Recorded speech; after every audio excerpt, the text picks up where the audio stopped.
So in this episode, we're going to be doing changing the subject of the formula.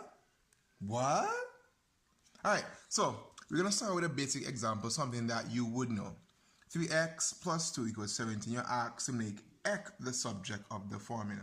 Now, if you'd have done basic algebra, we would have said that to make x the subject of the formula, the first thing that we'll have to do, or what we'll have to do, is to move all these numbers so they're on the opposite side of the operating sign and the x is by itself.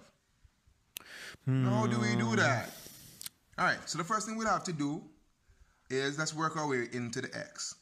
We want to get rid of this 2. So this has an addition of 2, so to get rid of this, we subtract 2. So by subtracting 2, what ends up happening is that here becomes 0. And because we did it to one side of the equation, we do it to the opposite side. So we're going to have 3x is equal to 17 minus 2. Right? Then we're going to reduce, so 3x is equal to 15. And because we're looking for x, or we're trying to make x the subject, we have to get rid of this 3, which is doing what? If we know that when two terms are together, it indicates multiplication. So to get rid of that, we'll have to divide. Alright? So we said x here is equals to 5.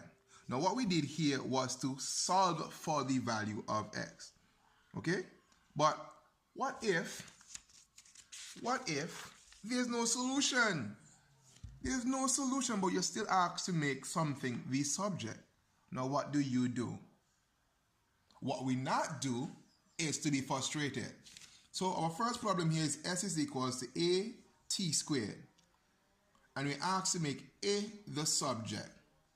Now very simple, all we have to do is to find out what the other terms are doing with respect to a and then do the inverse or do the opposite. So look at this one here.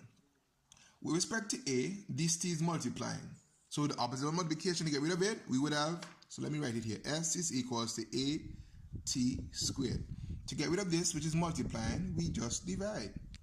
And because we divide on one side, we divide on the other side. So s over t squared is equals to a. Alright, so we just change the subject. Now what if, same problem, but this time you're asked to let t be the subject. Now the same procedure, we need to find out what the other letters or other numbers are doing with respect to their letter or number that they want us to make as the subject. So respect to a is being multiplied. So s is equals to a t squared. So we divide this side by a, which cancels out this, and we divide that side by a. So we have s over a is equals t squared. Now please note that the question asks for to make t the subject, not t squared. So how would you get rid of this square that's right here? Now if you said applying the square root, ding ding, then you are correct. So what we have to do is to apply the square root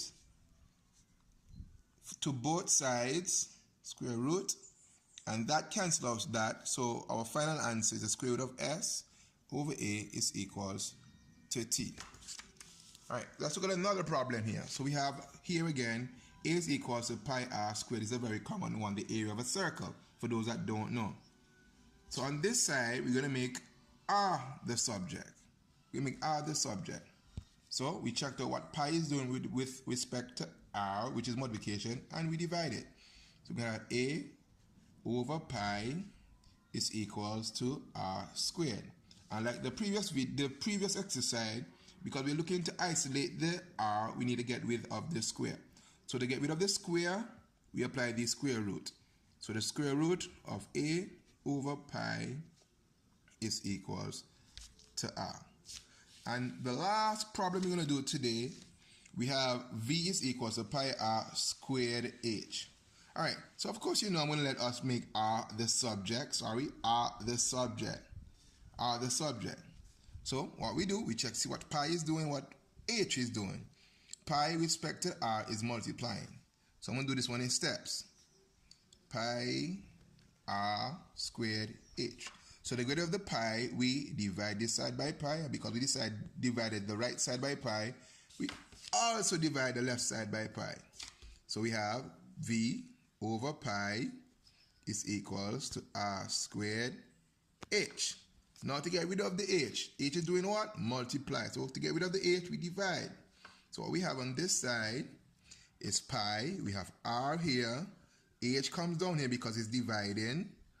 And that is equals to r squared. And to get rid of the squared, yes, you guessed it, we have to apply the square root.